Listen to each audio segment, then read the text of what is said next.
నమస్కారం. అదృష్టయోగం అనే అంశానికి స్వాగతం. అదృష్టయోగం ఎలా వరిస్తుంది? నేను అదృష్టవంతుడిని అని ఎలా అనుకోవాలి? మాట్లాడితే అదృష్టయోగం అంతర్ధానం అవుతుంది. అదృష్టం మౌనంలోనే ఉంది. మౌనం అదృష్టానికి రెండవ భాగం, పార్శ్వం అని చెప్పాలి. ఒక్క నాణాన్ని మనం అలా చూచినప్పుడు ఆ నాణానికి ఉండేటటువంటి బొమ్మ బొరుసు అనే రెండింటిలో ఒకవైపు అదృష్టం, రెండవ వైపు మౌనం. మౌనమే అదృష్టానికి మూల కారణం. ఎలా తెలుసుకోవాలి? మాట్లాడే కొద్దీ మన ఆయుర్దాయం తగ్గిపోతుంది. మాట్లాడే కొద్దీ మనం వినియోగించేటటువంటి కాలం కూడా తగ్గిపోతూ ఉంటుంది. మాట్లాడే కొద్దీ మన వద్ద ఉన్న ధనం కూడా తగ్గుతుంది. మాట్లాడకుండా మౌనంగా ఉంటే భగవంతుడి అనుగ్రహం సంపూర్ణంగా మనకు లభిస్తుంది. ఇది ఎలా సాధ్యం? అదృష్టయోగంలో ఆధ్యాత్మికతకు సంబంధించి ఈ మౌనానికి ఉండే బలాన్ని సంప్రదాయం ఎలా వివరిస్తుంది? అజప జప యోగం అనే పద్ధతి ద్వారా అదృష్టయోగాన్ని మనం వరించుకునే విధంగా మార్చుకోవచ్చు, మనల్ని వరించే విధంగా మార్చుకోవచ్చు అంటూ అజప జప యోగం తెలియజేస్తుంది. ఒక్క రోజులో 24 గంటలకు సంబంధించి 1440 నిమిషాలు ఉంటాయి. మన గుండె నిమిషానికి కొట్టుకునేటటువంటి క్రమం 72 సార్లు. 72 ఉచ్ఛ్వాస నిశ్వాసలు అన్నప్పుడు అది 144. 1440. అజప జప క్రమంలో ఏ దైవానికి సంబంధించని శబ్దజాలంతో మనస్సులో శూన్య స్థితిని ఊహిస్తూ ఏ దైవం మనకు ఇష్టమో ఆ దైవ స్వరూపాన్ని జ్ఞాపకం చేసుకోవడం. ఇది అదృష్టయోగాన్ని మౌనంగా మనం గ్రహించేటటువంటి విధానం. మౌనంగా ఉండడంతో సర్వ ఇంద్రియాలు మనస్సు పైన కేంద్రీకృతమై ఉంటాయి. మనస్సు మన ఇష్టదైవం పైన ఆ రూపాన్ని ఆలోచన చేస్తూ ఇష్టదైవాన్ని స్మరిస్తూ ఇష్టదైవం మీద కేంద్రీకృతమై ఉంటుంది. ఇష్టదైవం అనుగ్రహం ఉంటే అదృష్టయోగం మనల్ని భరించినట్లే.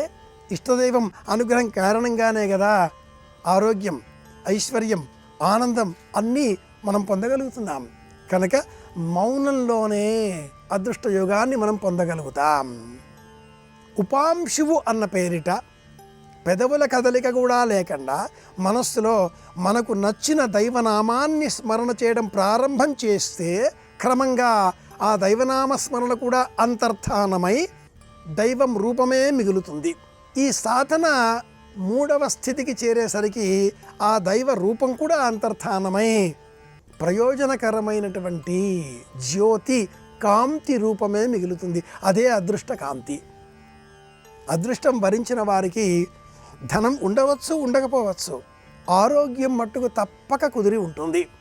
అనారోగ్యం వారి దరి చేరడానికే వెనుకంజ వేస్తుంది.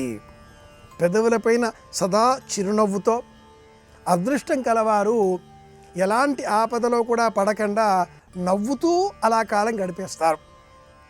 ఏవైనా సందర్భాలలో వారికి ఇబ్బందులు కలిగినప్పుడు, ఆటంకాలు వచ్చినప్పుడు, అవాంతరాలు ఏర్పడినప్పుడు వాటిని సులభంగా వారు దాటగలుగుతారు. అందుకోసమే వారు మౌనాన్ని ఆశ్రయిస్తారు. వాక్కు వెండి, మౌనం బంగారం అన్నారు పెద్దలు. ఎందుకు ఇలా అన్నారు? అదృష్టయోగం ఖరీదైన లోహం, బంగారానికి సంబంధించింది కదా అలా అనుకుంటే, వాక్కు మాట్లాడే కొద్దీ జీవశక్తి నష్టమవుతుంది. జీవశక్తిని పెంచుకోగలిగితే ఆరోగ్యం కాపాడుకోగలుగుతాం. ఆరోగ్యం ఉన్న చోటనే అదృష్టం. అంటే మౌనమే అదృష్టానికి మూలహేతువు. మౌనం మౌనం మౌనం మౌనం, నిరంతరం మౌనం మౌనం. మాట్లాడడం మొదలు పెడితే ఈ నోరు చేసేటటువంటి 2 పెద్ద దోషాలలో రెండవది అయినటువంటి దోషం మాట్లాడడం. ఒకటి, దొరికిన పదార్థమంతా కూడా లోన వేస్తూ ఉండడం చేత శారీరక రోగాలు వస్తాయి. ఊరికే మాట్లాడుతూ ఉన్నందువలన వాక్కుకు సంబంధించిన శత్రుత్వ గుణాలు పెరగడంతో అదృష్టయోగం అంతర్ధానమవుతుంది. శత్రుత్వాలు పెరుగుతాయి. అందుకు ప్రత్యామ్నాయంగా మాట్లాడడం తగ్గించి నవ్వుతూ కాలం గడుపుతూ ఉపాంశువు అన్న క్రమంలో ఇష్టదేవతా నామస్మరణ చేస్తూ కాలం గడిపితే అదృష్టయోగం తప్పక వరిస్తుంది. మౌనం భగవత్ స్వరూపం, మౌనం అదృష్ట స్వరూపం.